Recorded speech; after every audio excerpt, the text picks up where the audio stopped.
Kadang-kadang sampai berita kepada kita, cerita kepada kita, ada si fulan tu dia kerja dengan kerajaan, bekerja sebagai pegawai kerajaan yang mempunyai kedudukan ataupun pangkat yang rendah dalam kerajaan. Tapi mereka ni juga ambil rasuah.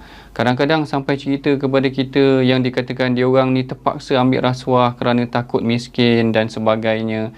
Perkara ni kerana datang diselubungi rasa takut kemiskinan. Sehingga ada dalam kalangan mereka yang sanggup mengambil wang yang haram macam rasuah ni dan kemudian dibelanjakan untuk anak dan isteri mereka. Perkara ni sebenarnya kita kena ingatkan betul-betul kepada golongan yang rasa bimbang akan kemiskinan ini, kerana Rasulullah SAW pernah bersabda dan berpesan mengenai tentang golongan orang yang ambil rasuah kerana bimbang dirinya akan ditimpa kemiskinan ataupun wang perbelanjaan mereka tidak cukup. Rasulullah pernah bersabda, maksudnya ambillah pemberian itu selagi mana ianya adalah pemberian. Namun sekiranya ia berubah menjadi rasuah dalam pandangan agama, maka janganlah kamu mengambilnya.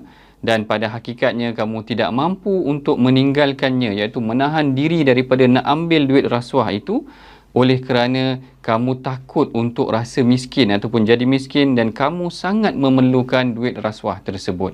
Memang ada bila mana orang dah hulur kepada mereka, buka sampul ada 10,000, siapa yang boleh menolak? Allahu Akbar. Ini yang sukar dan inilah yang pernah ditegur oleh baginda Nabi.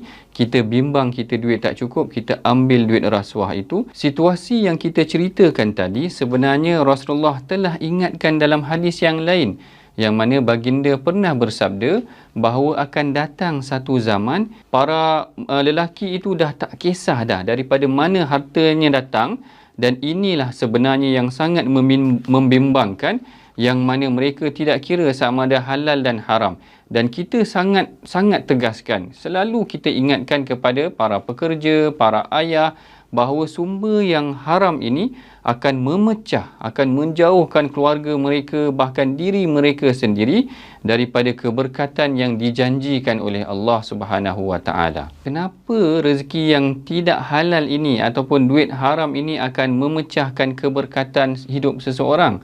Perkara ini sebenarnya adalah satu perkara yang ditegaskan sendiri dalam Al-Quran. Firman Allah yang maksudnya Allah susutkan keberkatan harta yang dijalankan dengan mengambil riba, dan Allah akan mengembangkan keberkatan harta yang dikeluarkan untuk bersedekah. Perhatikan ayat Al-Quran ini. Tengok susunan ni sangat cantik.